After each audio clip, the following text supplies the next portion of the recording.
Bonjour, bonsoir, bien-aimés. Na pesi bino lusumbote na kombo na Yesu. Lelo na compte ya le Protestant TV na émission na bino ouvrons la Bible. Na lingi na lobela toto mekakosola sur un point très important. Mais avant ça, to pesi na nzambe merci, na pesi nzambe merci pour na souffle de vie o apesi ngai o apesi yo. Apesi nga pe makasi opportunité ya kosola lelo na bino. Zambe azwa lokumu. Vraiment merci na bandeko oyo bazo partager pour na le Protestant TV bazo partager na baninga na ba Facebook na ba WhatsApp. Zambe a pambola bino. Lelo na lingi na lobela sujet moko oyo avant na bandango esalinga vraiment pasi. Au thème na biso ya lelo ezali évitons de désobéir à Dieu. Donc ezo senga la biso to éviter ko désobéir Zambe. Oyebi na mokili ndenge tozo vivre bien aimé. Oui, toza na tango ya grâce. Mais tobo sanate, la même Bible nous dit Dieu est le même hier, aujourd'hui et éternellement. Pourquoi na ningi na lobandengwana? Lelo nazaki na musala na sololi na ndeko moko aza congolais. Alors ndeko wana aza marié, aza na mwasi na ye, bolanda lisolo bien, ye moko mutayebi singa pe maya miso bandai ko bima etango azo sola na ngai. Aza marié, aza na bala mibale, mais mwasi c'est comme si na misala nde basalaka, mwasi azoka mwa misolo mingi koleka ye. Alors mwasi na ndenge bandai kosala misolo ne liboso asombaka lopango o nazwaki précision te tango bazo vanda place moko basi babalani to avant que babalana, mais mwasi azalaki na lopango na ye. Mais lopango yango eza na quartier moko oyo eza na babandi mingi. Mobali place asalaka, mobali baza ba marié. Mobali place asalaka soka azozonga musala, azwaka ba difficulté, bazo menacer ye, bazo botola ye ba téléphone, moi mingi eza fréquent parce que tango akitaka na transport pona kozonga quartier moi si asomba lopango eza vraiment malamu te. Bon, biso na bato to vandia na Afrique du Sud toyebi ke eza na ba place mususu o esenga kaka ba sud-africain bango moka ba vanda. Donc je suis sûr eza na ba mboka mususu pe na ba place mususu o esenga kaka batu bango moko mutu ba vanda place wana bana mboka. Mais moi sitanga kende ko somba lopango place wana na ebite soki nde na lobi na zwaki précision te so bazaki déjà ba marié to pe azaki avant ba balana. Alors mobali lobi na butu avandisi mwasi, donc alobaka na mwasi mingi ke non ndako place to vandi na koyiko ya okufa lokola je, s'il te plaît maman, au nom de l'amour na bana na biso to tia batu ya mboka oyo bafutela awa biso to luka place mususu comme ça mbongo oyo bafutaka na ndako oyo biso tokoyi kozwa to futi place mususu. Mwasi aboyi, mwasi alobi na mobali bo na ko préférer que yo kende ko louer chambre côté ya musala na yo ke ngai na tika ndako nga na somba. Pourquoi na pesi exemple oyo? Oyebi tango na lobi to tika ko désobéir nzambe eza aventure te. Lelo tango su biso tomonaka tobetaka lisolo ya bato ba désobéissance nzambe na Bible. Mais on oublie que biso moko pe tozo désobéir nzambe. Mais or tozo désobéir le même Dieu au kakawana qui ne change pas, qui est le même hier, aujourd'hui et éternellement. Pourquoi na lobi ndengwana? Je vais demander à Samuel d'ouvrir la Bible na bino pe bato bozolanda biso na Genèse 19 verset 13. Genèse 19, verset 13. Bon, mon aké, le Dieu qui est le même hier, aujourd'hui et éternellement, qu'on désobéir yé, izarana ba makambo ibele landaka na sima. Pourquoi na lobi boye na ningi na sangisa histoire ya mwasi oyo? Je suis sûr, parce que mobali tanga zolo balanga alandaka le Protestant TV, ayebi singai que moi si n'est pas bandai ko sambela. Yango question na ngina tuna. Est-ce que moi sana na yokate que femme soit soumise? Question na tuna yango. Oyebi les gens pensent que pour nzamba lobelao il faut ka ma pate fungama ou bien un prophète comme de baloba un prophète aya lobeli ondo monique nzamba lobi. Mais quand nous lisons la Bible, tant que c'est un peu différent. Toninga tongo kanzamba lobela biso nenga lobela ba Moïse, nenga lobela ba Abraham. Mais or la Bible est inspirée de Dieu pour na éduquer biso. Il y a une question maintenant. Est-ce que cette femme a au moins koyo kata une fois te na prédication na ba prédication ba te que la femme doit être soumise. Na pesi non exemple.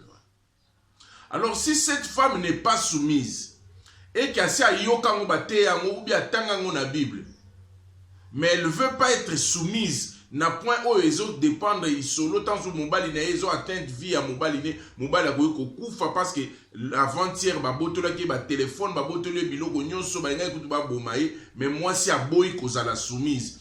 Est-ce que abo koza la soumise et pas à mobali to azo désobéir nzambe? C'est ce que nous oublions. Je vais demander à Samuel de lire Genèse 19 verset 13. Nabino toujours qu'il est quelque part. Genèse 19, 13. Car nous allons détruire cette ville parce que de graves accusations contre ses habitants sont montées jusque devant l'Éternel. C'est pourquoi l'Éternel nous a envoyés pour détruire la ville. Amen. Bon, ça c'est l'histoire, merci Samuel, ça c'est l'histoire de Lot. Quand Dieu voulait détruire Sodome et Gomorrhe. Wana bazoloba ba ange bazoyebisa botangango binope buzana banda ku bozwatan ezana histoire ya na Genèse 19 so bobandi na 12 bokeiti na 26 bo comprendre l'histoire on a parce que nzamba nga ko buma Sodome et Gomorrhe alors atindaki ba ange tang baye nazoke nango rapidement baye ki koyebisa kolobana baye ki ko révéler siko que non ndenge Samuel otanga que cette ville devrait être détruite alors il faut bobima. Mais je vais vous dire une chose. Tangu balingi babima na ensenga na Samuel atanga na verset 15. Bo comprendre le logo moko ezawana. Na verset 15 bo comprendre le logo nini. Pourquoi nazopesa bino eloko wana? Verset 15 je lis. Dès que Lot parut, les anges se firent pressants. Ils dirent à Lot, debout, emmène ta femme et tes deux filles qui sont ici. Si tu ne veux pas périr, emporté par le jugement qui va s'abattre sur cette ville. Amen. Maintenant Samuel, la question que je me poser. Soto tangi histoire, on a dit tout le verset 15. La pensée de Dieu, c'était combien de personnes babik? Lot et sa famille. Lot, sa femme et ses enfants.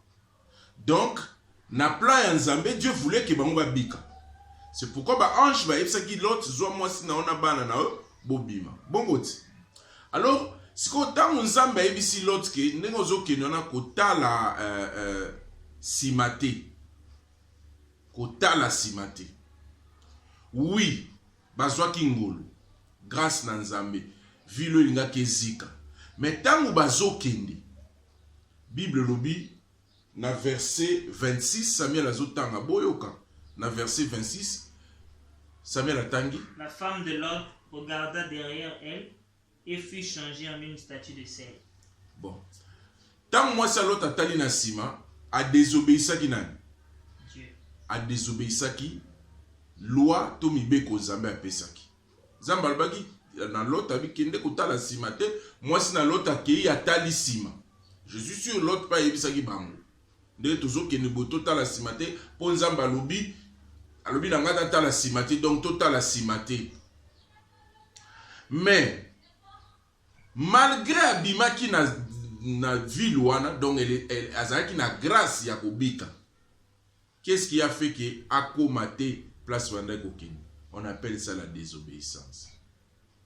Ndeko na ngai balandi ba Kristo ko désobéir Nzambe egoyi ko futa yo. ko désobéir nzambe. Et ko comme sope muto mbongo ko désobéir nzambe. Et ko yepe ko balisa yo ko désobéir nzambe. Mais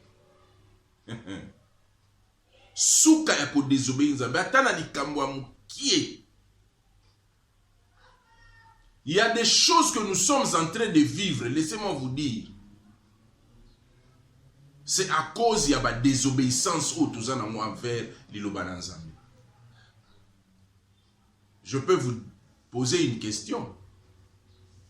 Si tu as une voiture et que tu n'as pas un permis de conduire, donc, ce que tamboli ba kangiyo pose un permis de conduire. Vous voyez que c'est un péché. Vous savez que c'est un péché. Parce que tu ne rends pas à César ce qui est à César. Parce qu'avant Tambusamutuka, il faut un permis de conduire. Bon, yosko sozo tambo na voiture, ils ont un permis de conduire. Parce que ceux qui ba kangiyo, ba pesio amende. Oya au regretter tant aux yeux amende. Job, il a perdu sa femme. Maman est bananaï. Parce que moi, c'est Azangaki Kotosa Zambi. Yamona ngazonga na isuru na zoloba. Ndeko na biso ya mwasi mama sobo Holanda ngai. Sois soumise. Tango balubaka que la femme soit soumise. Tango balubaka na mibali, aimez vos femmes. C'est Dieu qui nous parle. Ce n'est pas les pasteurs seulement. Parce que Dieu parle tantôt d'une façon, tantôt d'une autre. To éviter qu'on désobéir nzambe. To kebana ko désobéir nzambe. Na to kebana ko désobéir liloba na nzambe. Eloko nzambe alobi na biso to tambola, to sala, to banga nzambe. Pona kotambola kati na kobanga nzambe. Tango zo désobéir nzambe ne na lobi oko koma pe millionnaire po ibi. Oko koma no pe millionnaire po kosaka. Mais je vais vous dire une chose. Je vais vous dire une chose. Kokosa kozanga kotosa maloba o nzamba sengi na biso toza. Na ina pese exemple. Zalo wala nzamba lobi asali mwasi moko pona mobali moko. Ale mobali moko yo komi na basi misato potan so komi na mbongo. Potan so kutimi ya mboka na bino nde mutu elobi. Mais or nous savons que la Bible kotanga boboso solaki nzambe akelaki Adam pona mwasi mwa Eve pona asaraki bango mibali. Poso azaki na nzambe ne mutu ayebi. Sko yo za na basi mibali, yo za na mibali, yo zo sala kindumba, yo zo sala moyibi, moyebi yango. Bien-aimé. To banga nzambe, to keba na ko désobéir nzambe. Même temps na zolo babo, quand j'ai préparé cette prédication, ngamo ope na zaki ko banga. Nazo sabino pourquoi? Samuel azotanga na 1 Samuel 15 22 tina 23. Boyo kamaramni, bo fungura ba Bible na bino, boyo kamakamba lobi. 1 Samuel 15 22 à 23. Ndeko na ngai yo mtu vai na ndako alibala. Ozo banga nzambe. Ndeko na nga mobali yo za na mwasi lelo komi na misolo, okomi na mbongo ebele. Oza ndenge nini na mwasi na yo? Oza ndenge nini na musala place osalaka? Oza ndenge nini na libota na yo? Oza ndenge nini na bana ya bandeko na yo? Yo mutu ozali bana bandeko bakufa batika tansu ba bien. Ndeko. To éviter ko désobéir nzambe. Moi si à l'autre mariage katani or azalaki na grâce kuta bimi liban. C'est pourquoi j'aimerais vous dire une chose. Toi qui as cru au Seigneur Jésus-Christ comme Seigneur et Sauveur. Amen. Nous sommes sortis. Maintenant nous profitons. Nous devons obéir nzambe. Samuel atani boyo kalikambo Bible lobina biso. 1 Samuel 15 22 23. Samuel lui dit alors: les holocaustes et les sacrifices font-ils autant plaisir à l'Éternel que l'obéissance à ses ordres? Non. Car l'obéissance est préférable au sacrifice. La soumission vaut mieux que la graisse des béliers. Car l'insoumission est aussi coupable que le péché de divination, et la désobéissance aussi grave que le péché d'idolâtrie. Puisque tu as rejeté les ordres de l'Éternel, la désobéissance est plus grave que le péché d'idolâtrie. Désobéissance. Maman, papa, jeune garçon, jeune fille, chrétien, chrétienne, désobéir, Zambé. Dieu n'aime pas la désobéissance. Les dieux d'amour, les dieux qui aiment le ciel et la terre, qui a créé le ciel et la terre, car Dieu a tant aimé le monde qu'il a donné son fils, car Dieu a tant aimé, les dieux qui nous aiment, notre Père, n'aime pas la désobéissance.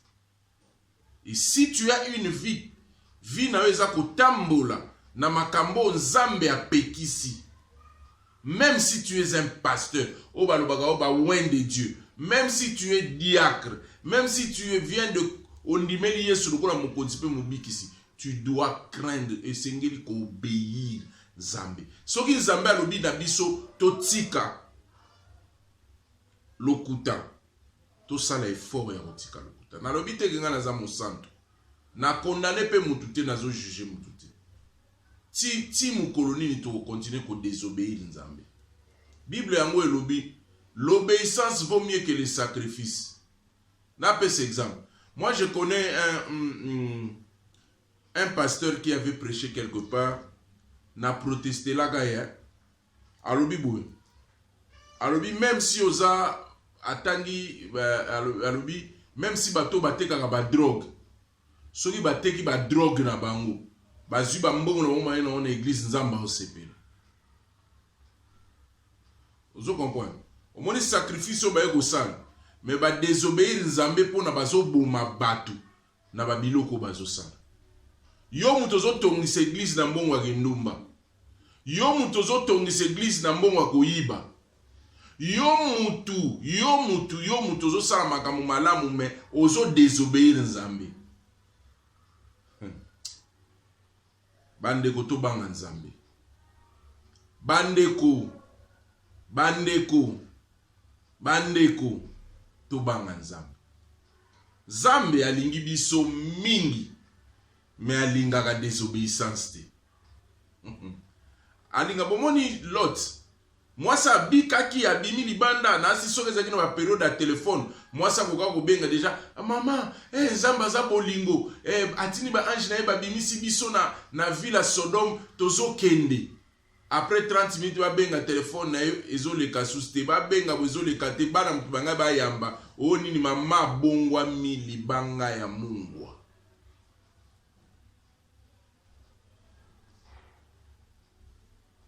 Balandia le protestant TV. Vraiment to désobéir Nzambe te. To sala effort ya ko désobéir Nzambe te. Nazo senga na Samuel atanga na nombre 20 na bino pelokola. Nombre 20 8e verset te na tina 12e verset. Boyoka.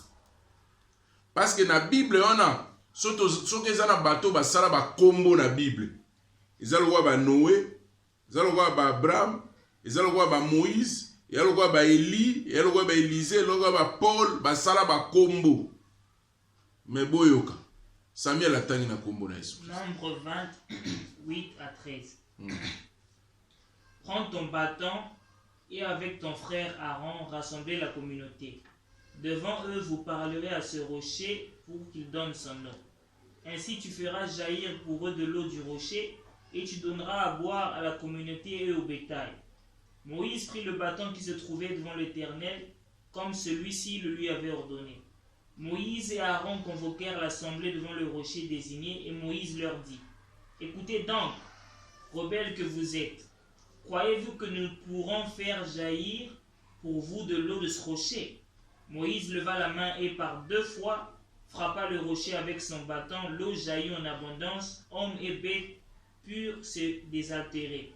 Mais l'Éternel dit à Moïse et à Aaron, vous ne m'avez pas été fidèles et vous n'avez pas honoré ma sainteté aux yeux des Israélites. À cause de cela, vous ne ferez pas entrer cette assemblée dans le pays que je leur destine. C'est une histoire triste, hein? Samuel Okian. Tu as compris cette histoire? Moïse, le grand Moïse, aux Zambia utilisé, aux Zambia le bakine na buisson, na nzete ya moto. Moïse a bêta qui nzete maifunga, ma auto baka maifunga, tokoma même koyemba, banzembo Moïse, pa lingenda, oui Moïse, Moïse albetili, Moïse alobi ba mane kwei, Moïse wana. O Zamba longola ke bana Israël aye na nzela sali na ba miracle makambo ibele. Mukolo moko boyo ka histoire. Mukolo moko bana Israël bazana ki na posa mai, babandi ko déranger, koloba Moïse ke pa na Nzambe bitala, Zamba moni Zamba lobi na Moïse abi bon. Boyo ka bien comme Zamba lobi na Moïse. Moïse kende lobela libanga, lobela parle, verbe parler, lobela libanga maekobima. Moïse pe aye asangisi bana Israël asimbi lokwa azaki na nzete na ye azaka na oka nzeto ya succès wana. Nzete wana ibonga maka nyoka, nzete ya succès. Nzeto asalaka na makambo ebele na liboko. Abina bana Israël, je suis sûr tant sur pas azaki na kanda. Moïse azui au lieu alobela libanga il a zui nzete a beti likolo libanga 2 fois. Mai pe bini. Nzamba ya lobi na ebo. Moïse. Donc eza lokola na lobaki na yo oloba. Na lobaki na yo te obeta libanga. O désobéir na. Lokola o saliboy na yo na Aaron. Bo kota na kanate. Net G. Moïse a kota te. Moïse a kota te likolo ya désobéissance. La ngwana na ngina yebisa bino likamoko bana Nzambe. Bana le Protestant TV. Na banda kuna biso to banga Nzambe. Na ba vie na biso intime to banga Nzambe. Na ba place o to zalaka tan susu to za biso moko to banga Nzambe. Est-ce que même si tu es chrétien, tu fais la masturbation, tu es sûr que la bénédiction de l'Éternel sera sur toi? Yo yebi pe gezamabe. Oza mwana na Nzambe. Ozo tambola na kindumba. Ozo tambola na kimoyibi. Me oyebi kezamabe. Zamba lobi tika kimoyibi. Me biso tozo continuer ka kotambola na kimoyibi.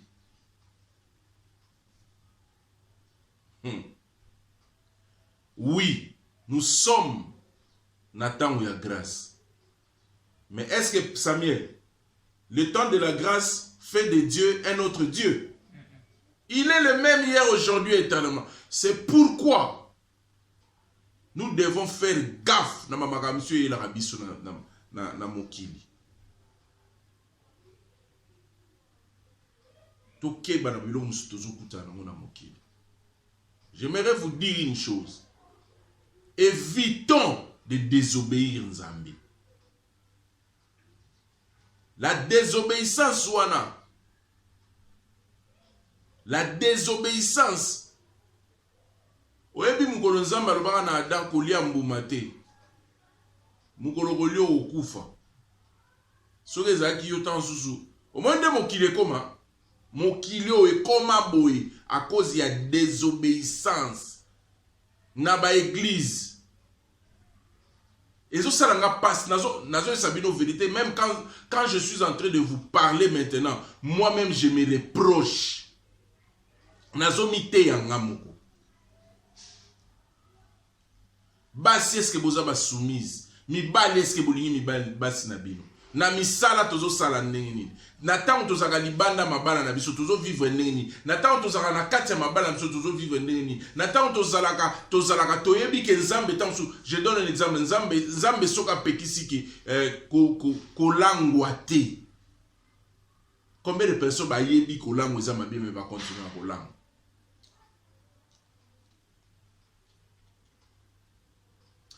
vraiment nazongeli koyebisa ndeko mwasi oyo mama zala soumise. Zambe soka pekisi biso to asengi biso makambo, c'est parce que ayebi mwasi alota bongwana libanga ya mungwa po aboyaka kotosa Lot te pourtant sous Lot pe mutayebisa ke tansu kotala simate aboyaki kotosa Lot mais nzoka maloba Lot tansu ayebisa ke ezaki malobe utenza donc automatiquement azangaki ko désobéissaki Nzambe. Quand Dieu nous dit amenez vos dîmes et vos offrandes dans les églises, si tu es dans le tant que tu es dans le on ne désobéit pas au pasteur, on désobéit à Dieu. Quand Dieu nous dit imposez les mains aux malades et ceux-ci seront guéris, yozo bang tant sous mutaza malade pour bon de la paix mutangwaye, tu désobéis à la parole. Tes anabas temps est belé. Vraiment. Nzambe asunga biso na yeko senga Nzambe alimbisa biso biskani to tambusama bomo na biso ndeni tozo diriger ba vie na biso na ba église na libanda ba église ndeka tobaki dernièrement pasteur akomi ko bimana na mwasi mususu choriste akomi ko bimana mutu mususu des choses qui se passent dans des églises batu bayebi mabe mais bazo continuer ba ko sala ngoka ka boye. Ce n'est pas bien. Ce n'est pas bien. Une dernière question. Est-ce que si aux autres sa voiture sans permis de conduire, combien de chrétiens battent sa voiture sans permis de conduire? Mais bah il bien qu'ils ont mabé.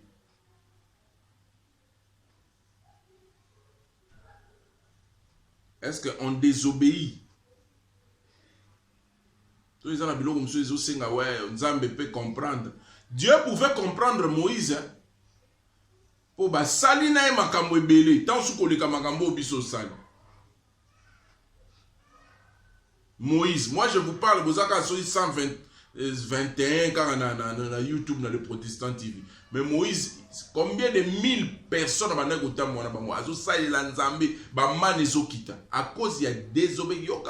Moïse, ngana lobaki na yo oloba, mais yo bête. Pourquoi? À cause de ça, okoko tate. Vision, likamo kanaki, ekoki sabité. Mais ce qu'autant version en Samuel, ce autant histoire en avant, autant au monde que Moïse Dieu nous dit tokende tokota. Dieu nous dit tokende tokota. Bien aimé, pour ne pas vous prendre beaucoup de temps, il faut prendre un temps pour réfléchir, évitons de désobéir à Dieu. Vous partagez une mission si ça vous touche. Si et touchez bien. So molimo na Nzambe pesi biso makasi. Vous partagez à mon Facebook, le Protestant TV numéro ya mwana boko komela na WhatsApp. Na kumisi Nzambe maman Myriam a se rétablir. Nzamba zwalukumu. Dès la fois passée tozaki nae. Avec moi convalescente, mais siko ça va. Vraiment merci na batunyo subozo landa biso to banga Nzambe. Bandeko ya New Life na isika ya pasteur Kiku na maman Gorette. Ba mdeko ba département, papa Baudouin, maman Bijou, frère Chris na ba protocole bandeko nyoso bozo landa biso na Kinshasa, Nzamba pambola bino, na États-Unis d'Amérique, na Bruxelles, na France, na Angleterre, na Pesibino Sombote, na Kinshasa, na Congo Brazza, na Gabon, oya kozo opportunité à kolanda biso, Nzamba pambola bino. Na pesi merci na Pasteur Babi, na bandeko nyoso o baza na Mbinza Pigeon. Eza na veiller salimaka chaque vendredi. La nuit avec le roi. Donc, ce qu'on est interprétant, donc Jésus sera avec nous jusqu'à la fin du temps. Donc, il y a la parole, il y a la prière et il y a une puissance de Dieu qui agit. Chaque vendredi, Bo manquete na veni Kananga numéro 37 na Mbinza Pigeon. Bo manquete chaque vendredi aux 8 ans na yo na veni Kananga numéro 37 na pesi bandeko nyonso mbote bazolanda biso na pesi bino mbote. Soki olingi ozwa ba précision makasi WhatsApp ezali wana numéro ya Kinshasa plus 243 90 77 66 039 na bandeli na français ou ilobamaka na Belgique 043 90 77 66 039. Soki olingi participer, je vous invite à aller prier. Veillez Zali na Kananga numéro chaque vendredi. Pour l'instant, pour na bateau balbara français à France. Plus 0 et plus 243 90 77 66 039. Vraiment, beau kende, beau contacter l'homme de Dieu, papa, pasteur Babi. Na pespembo tina bandeko ange de l'éternel na Congo Brazza. Na beau sanité, ba programme sous posa na programme ya église na o contacter biso tokolobela parce que biso to sala biso ka musala nzambe zamba Nicolas Pambola bino tokutani prochainement. Merci, merci. Mes condoléances na maman Fanny, vraiment oti ko perdre ndeko na na Kinshasa, maman Fanny. Nous sommes ensemble au nom de ma famille na le Protestant TV. To ba condoléances ebele na famille Mobimba makasi nzamba sunga kaka nayebi ke nzambe na kotika yote tokutani na bino prochainement. Que Dieu vous bénisse. Merci encore une fois Samuel pour la lecture. Merci nzamba pambola bino.